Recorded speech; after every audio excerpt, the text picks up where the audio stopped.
नमस्कार दोस्तों, इस बार सुप्रीम कोर्ट में योगी सरकार की जमकर किरकिरी हुई। सुप्रीम कोर्ट ने योगी सरकार को खूब फटकार लगाया। 50,000 नौकरियां दे के थोड़े सामने खड़ा जी, 50,000 नौकरियां हो गई। भगवंत मान जी की जो नई सरकार है ये नई जॉब्स देने में बहुत अव्वल है। ਮੈਨੂੰ ਇਹ ਨੌਕਰੀ ਪੂਰੀ ਮੈਰਿਟ ਦੇ ਆਧਾਰ ਤੇ ਮਿਲੀ ਹੈ, ਕੋਈ ਸਿਫਾਰਿਸ਼ ਨਹੀਂ ਹੋਈ, ਕੰਮ ਪੂਰੇ ਪਾਰਦਰਸ਼ੀ ਢੰਗ ਦੇ ਨਾਲ ਹੋਇਆ। ਪੰਜਾਬ ਸਰਕਾਰ ਦਾ ਬਹੁਤ ਧੰਨਵਾਦ ਕਰਦਾ ਜਿਨ੍ਹਾਂ ਨੇ ਸਾਨੂੰ ਓਪਰਚੁਨਿਟੀ ਲਿਆ ਕੇ ਦਿੱਤੀ। मैकेनिकल इंजीनियर्स ਨੂੰ ਵੀ रिक्रूट किया। अब तक 50,000 से अधिक सरकारी नौकरियां युवाओं को प्रदान की जा चुकी हैं। ये है नया पंजाब, ये है रंगला पंजाब। खूब लताड़ लगाई और क्या कुछ कहा है इस वीडियो में आपको पूरी जानकारी दूंगी कि कैसे सुप्रीम कोर्ट में योगी सरकार की वाहवाही कोर्ट के अंदर फजीहत का सबब बन गई।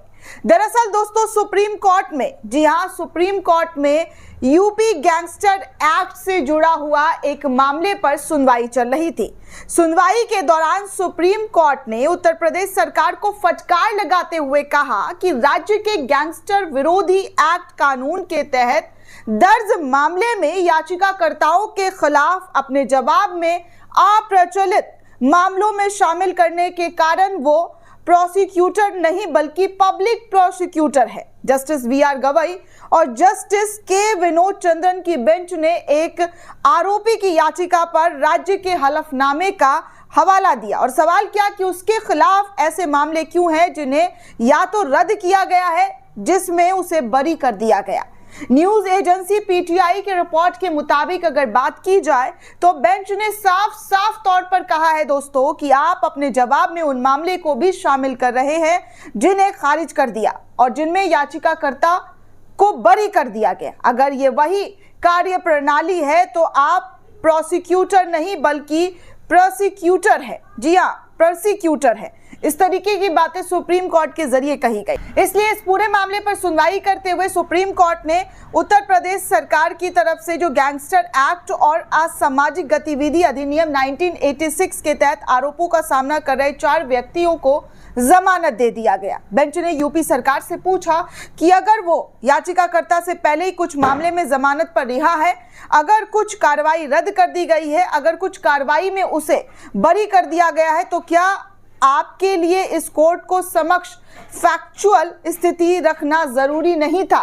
इस तरीके की भी बातें दोस्तों सुप्रीम कोर्ट के अंदर कही गई है। सुप्रीम कोर्ट ने यह आदेश आरोपियों द्वारा दाखिल याचिका पर की है।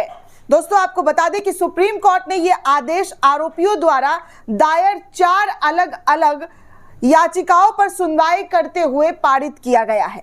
आरोपियों ने इलाहाबाद हाई कोर्ट के नवंबर 2024 के आदेशों को चुनौती दी है, जिसमें उनकी जमानत याचिकाओं को खारिज कर दिया गया। याचिकाकर्ता की ओर से पेश हुए वकील सीनियर वकील सिद्धार्थ लूथरा ने कहा कि याचिकाकर्ता भाई है और 2017 में, जी हाँ, 2017 के बाद दर्ज मामलों में उन्हें फंसाया गया है क्योंकि उनके पिता एक राजनीतिक दल से संबंधित एमएलसी थे, इसलिए उनके साथ ये सब कुछ किया गया।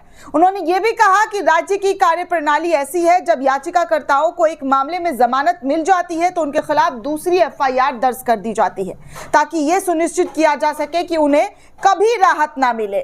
लूथरा ने राज्य के हलफनामे का हवाला देते हुए कहा कि याचिकाकर्ता के खिलाफ 28 एफआईआर है जबकि अन्य के खिलाफ 15 एफआईआर दर्ज है।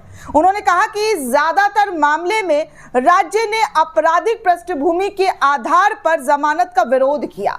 याचिकाकर्ताओं को या तो बरी कर दिया गया या तो जमानत पर रिहा कर दिया गया या फिर कुछ मामलों में सुप्रीम कोर्ट ने उनसे कुछ के खिलाफ कार्रवाई रद्द कर दी। लूथरा ने यह भी कोर्ट को बताया कि मुझे ये कहते हुए बेहद दुख हो रहा है माय लॉर्ड कि राज्य अथॉरिटी का लगातार यही व्यवहार है कि वो एफआईआर दर्ज करते रहते हैं। मुझे नहीं पता कि मेरे मुवक्किल जेल में सुरक्षित है या बाहर।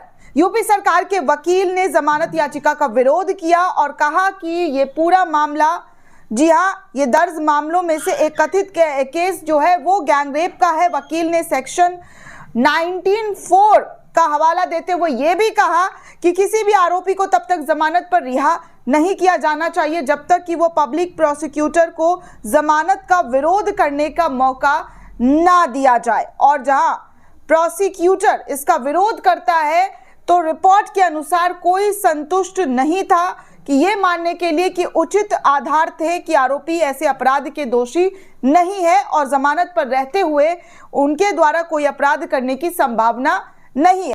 दोस्तों, बेंच ने उसके सामने पेश किए गए एक चार्ट से पता चलता है कि याचिकाकर्ता कई मामले में संलिप्त है, लेकिन अधिकतर मामलों में याचिकाकर्ता या तो जमानत पर रिहा हो गए हैं या बरी हो गए हैं। बेंच ने यह भी कहा कि कुछ मामलों में इस कोर्ट ने याचिकाकर्ताओं के खिलाफ कार्रवाई रद्द कर दी है। कथित गैंगरेप केस पर कोर्ट ने कहा कि जुलाई 2022 में सहारनपुर के एक ट्रायल कोर्ट ने जमानत दे दी थी, लेकिन राज्य सरकार ने 2.5 साल के बाद इसे रद्द करने के लिए कोई कदम नहीं उठाया। इसके बाद इन तमाम बातों को सुनते हुए सुप्रीम कोर्ट ने साफ तौर पर योगी सरकार को, यूपी सरकार को फटकार लगाते हुए 4 लोगों को दोस्तों जमानत दे दिया।